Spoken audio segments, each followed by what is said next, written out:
From the headquarters of Telesur English in Quito, Ecuador, I'm Carla Gonzalez, and this is From the South.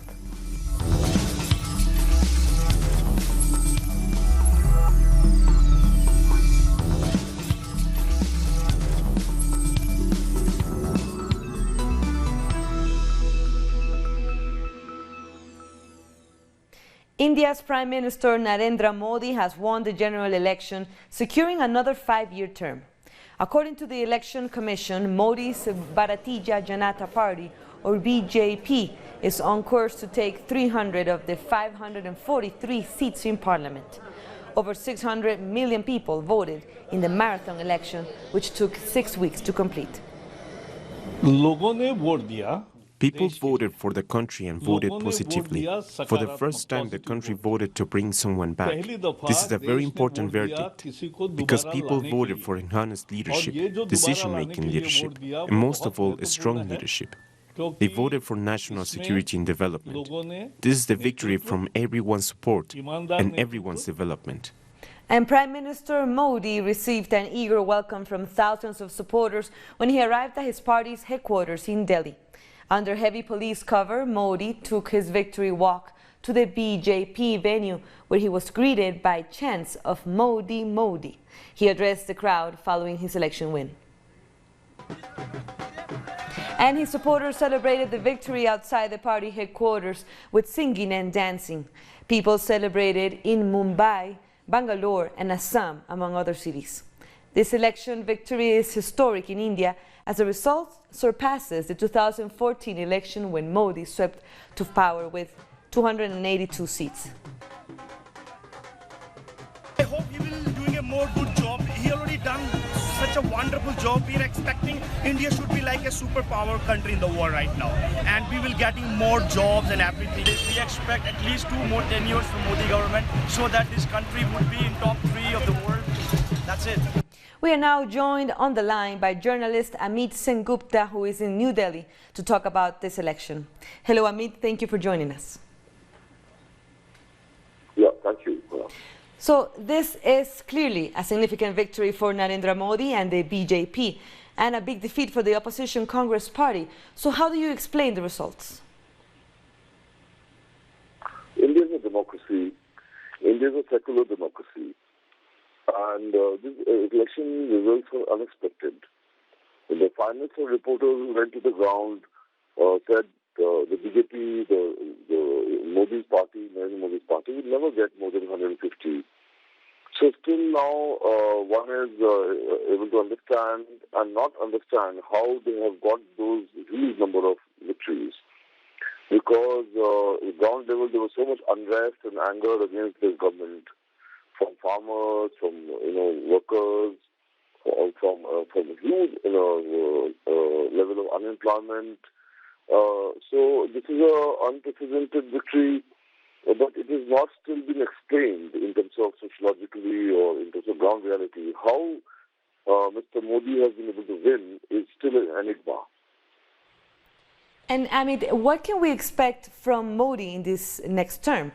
For example, on his policies like security and social policies, would they be able to change?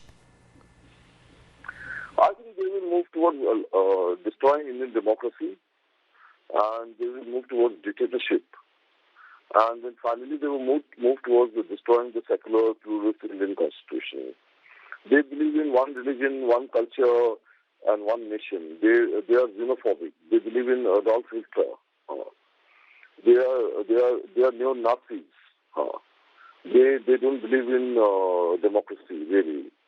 And the last 5 years, Mr. Modi has shown it very clearly. So minorities, Muslims, Christians, dissenters, liberals, left, everyone will be hounded out. Universities will be hounded, and institutions will be destroyed. Indian democracy is in great danger. And what about your thoughts on his foreign policy? Can we expect the same view, more or less, on international issues? International issues, the sense he will keep on going, traveling all over the world. He traveled from 65 countries and spent huge amount of money. But that is not reflected in India's foreign policy, which has been pretty bad. And we have spoiled relations with our own neighbors. And I don't think even America cares a damn about India. And only thing they have been doing is arms dealings with other countries. So foreign policy has been pretty, even on the issue of the attack on recent terrorist attack, they made a deal with America on Iran, on Iran's nuclear sanctions thing, that we will not deal with Iran. They tried to make the deal, but foreign policy has been shambles. But by and large, the whole 5 years of Mr. Modi has been pretty bleak and pretty sad, and he has not delivered. But still India has gone with him because of great hate politics, polarization, and anti-Pakistan rhetoric, etc. More than that, there has been accusations that the voting system, EVMs, what they call, electronic voting machines, have been fudged. The 20 lakh electronic voting machines were missing, while 20 lakh voting machines were being voted. And there's no accountability on that. There's a question has been asked, how 20 lakh voting machines have been stolen, while we have voted for 20 lakh machines. 20 lakh machines. Similarly, vote percentages were also calculated in a very different manner, like on the end of a day's polling in Bengal or someplace, for instance, vote percentages come to 50% and it will be announced to the Election Commission. The next day it will rise to 70% or 62%. So how they vote? Amit, and for our last question, how do you see the left in India coming out of these elections? We saw big mobilizations last year, for example, against gender violence and also by small farmers. Do you see any political future for these social movements in India? Social movements in India have been led for the last 25 years by civil society movements in which left has been largely absent. And left has not led any mass movement in India for the last 40 years or 40 years. Left has become like a bourgeois party. Both the left parties that were, they have decimated. I think they should not define themselves as left anymore, because the left has, with their best intentions, they have failed.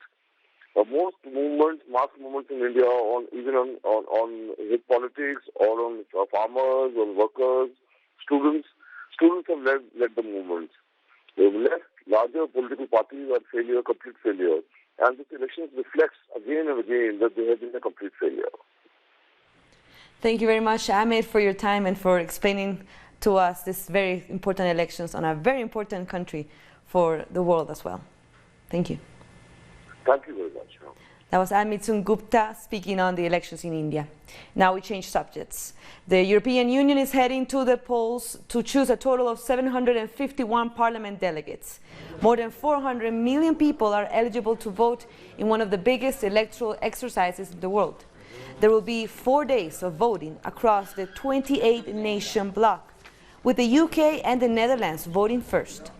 Ireland goes to the polls the following day, and the remaining 25 EU nations will cast their ballots over the weekend. The UK is voting as the country wrestles with its plans to leave the bloc altogether. I also feel it's important to send a message that we should be in Europe, and whoever we do send to Europe for whatever length of time until Brexit does or doesn't happen should be people that care about the European Union and care about the UK's place in Europe.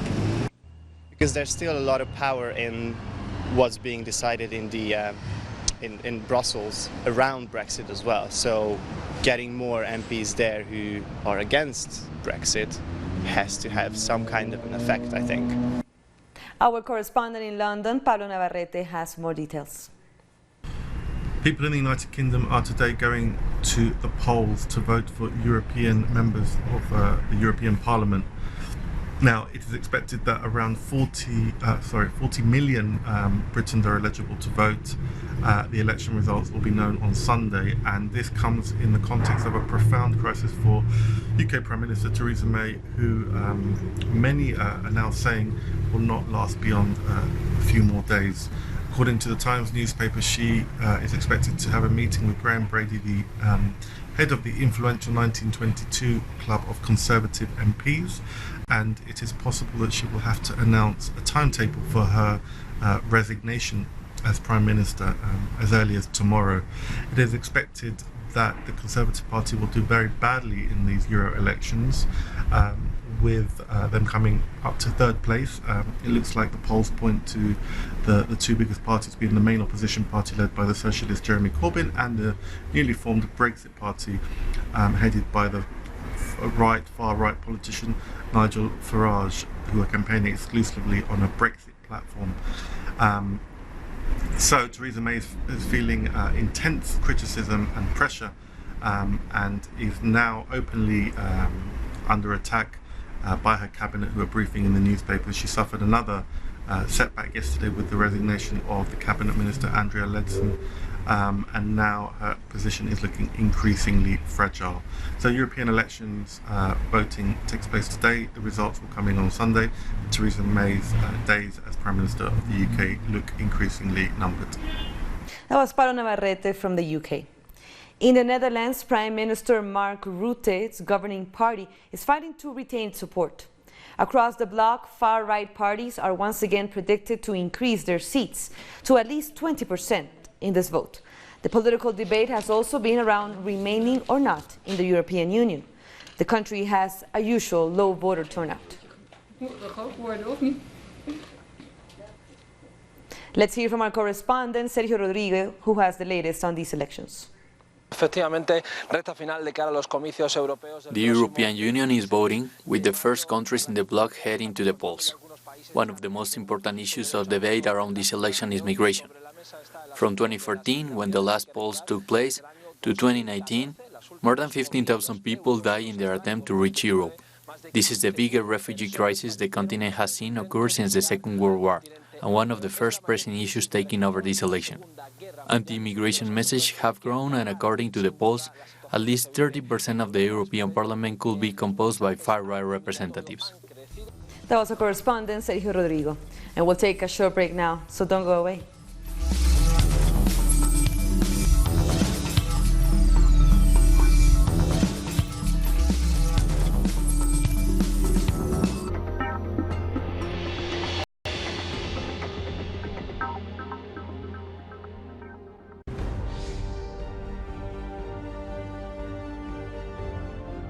Acompañamos a los pueblos que resisten en cada una de sus luchas. Somos esa ventana que se abre para visibilizarlos entre fronteras.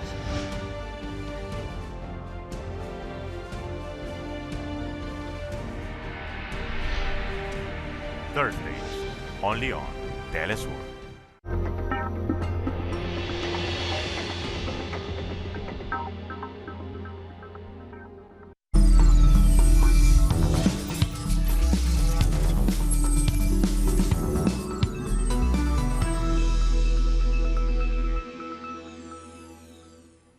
Welcome back.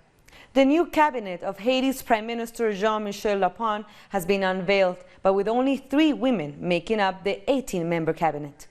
The women will oversee the ministries of Haitians living abroad, women's rights, and public health. The official decree of ministerial appointees signed by Lapin and President Jovenel Moïse also lists 4 new ministers. Others of the former government have been renewed. Lapin will also take on the role of Culture and Communication Minister. Police and security forces in Brazil have protested in front of Congress. They want changes to the pension reform proposal, which they say puts them in a situation of uncertainty and insecurity. National security workers in Brazil gathered outside the country's National Congress, calling for modifications to their pension reform proposal. According to the police labor union, the current proposal does not afford them any peace of mind.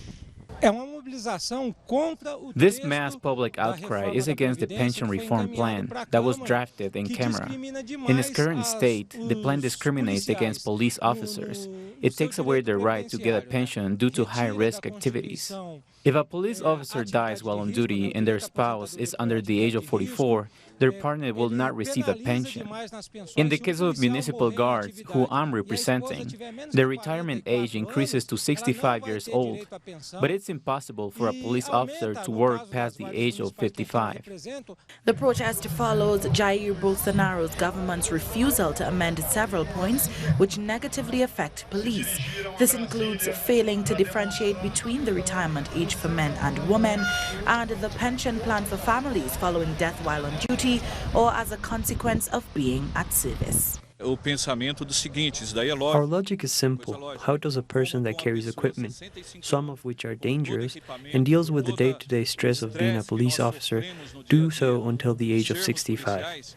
We are not asking for any privilege. All we want is what we deserve. This includes adding civil guards to the plan for the national security forces. Brazil elected a federal government based on its promise to prioritize national security.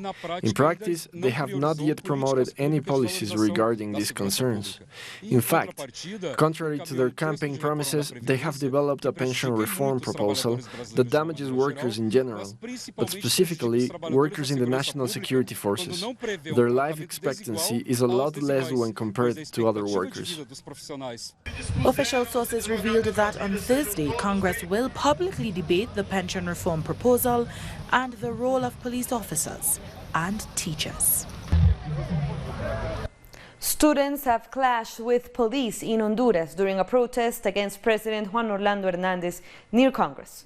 Dozens of demonstrators demanded lawmakers to annul at least 11 decrees aimed at privatizing the health and education sectors. They joined teachers and doctors who have been staging a strike for over 2 weeks. Police tried to disperse protesters with tear gas. Organizers say they will continue demonstrating on Thursday across the country. Venezuela's President Nicolás Maduro will destine more than $4 million to the cocoa industry. President Maduro made the announcement via Twitter. He said the Bolivarian Republic plans to export 50,000 kilos of cocoa as the country moves to redefine its economy in light of economic sanctions. Maduro said this is an important milestone and a step towards sustainable growth to guarantee economic prosperity. Maduro also said the 2019 winter harvest plan has started in the state of Guárico with the delivery of financing and agro inputs to more than 2,000 farmers. This will help in the production of over 100,000 hectares of corn, sorghum and rice. Workers of Argentina's public television station are condemning what they say is censorship and political persecution by the government of Mauricio Macri and by the president of the Argentinian Journalism Forum. We have the details in this report. Se convierta en un vocero del gobierno. In a statement distributed on social media, public television workers reject the censorship they have suffered since President Mauricio Macri took office. Yesterday, we suffered an attack on our freedom of speech. 3 co-workers were sanctioned, and a legal process was started against them for referring to the political situation in Venezuela as a coup attempt, which is nothing less than the truth, and for calling Juan Guaidó a self-proclaimed president. On top of this, on Saturday, we were the only outlet in the country that did not cover the news of Alberto Fernández running for president. Agustín Lecky, a delegate of the Buenos Aires Press Union, also condemned the double standard in the work of the Secretary of Public Media, Hernán Lombardi. They allow journalists who came in with this government to talk about the supposed tyranny that exists in Venezuela, about the dictator Maduro, but at the same time, they want to sanction those who condemn a clear coup attempt and call Guaidó a self-proclaimed president who was not elected by the Venezuelan people. We do not deal in subjective opinions. We want to inform, and why we denounce that the public television is disappearing from the media map. They are giving away everything to private media. This is the role that this government came to fulfill. Through a communique, the union warns about other irregularities in the administration of the Cambiemos party, which violate labor laws. Months before presidential elections, the management of the TVP newscast under Néstor Slaucero decided to incorporate political supervisors to the different emissions of the newscast to carry out tasks similar to those carried out by bosses, but without the required public competition as established by law. They have lower wage, empty out relevant content from our weekly newscast, cancel weekend shows, on top of other violations of the labor laws. Journalists are being widely persecuted. Ever since the civilian military dictatorship, we haven't seen any sanctions or layoffs due to reasons that threaten freedom of speech. For press workers, the situation was further aggravated when a news manager fired long-tenured journalists who had been running news programs for many years, showing that no employee is safe. In other news, Elisa Carrillo has become the first Mexican woman to win the highest prize in classical dance. Carrillo is the main ballerina of the Berlin Ballet, and she has won the Benoit de la Danse. She received the award due to her role in the classic Romeo and Juliet play in the Bolshoi Theater in Moscow. More stories coming up. Stay with us.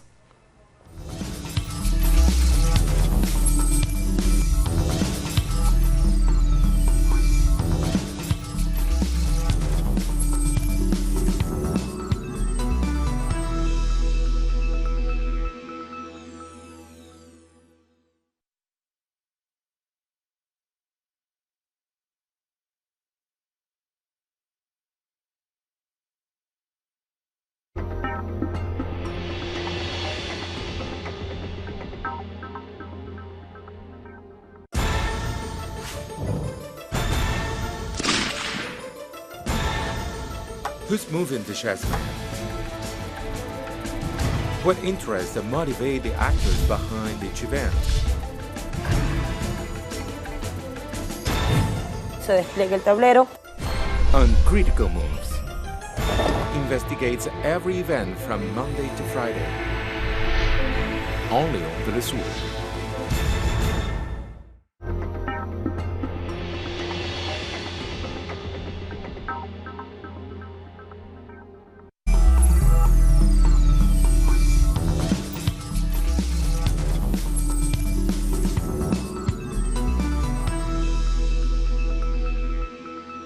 Welcome back. In Indonesia, residents in Jakarta have called for peace as municipal workers clean up the city after protests that left 6 people dead. Municipal workers cleared up burnt vehicles, broken pavements and debris. People urged the government to ensure peace prevails and ask protesters not to use violence to express their discontent with the electoral results that confirm President Joko Widodo's win. This protest was a matter of rights. It is measurable. I'm hoping for a non-anarchist protest. With these kind of incidents, it is very annoying.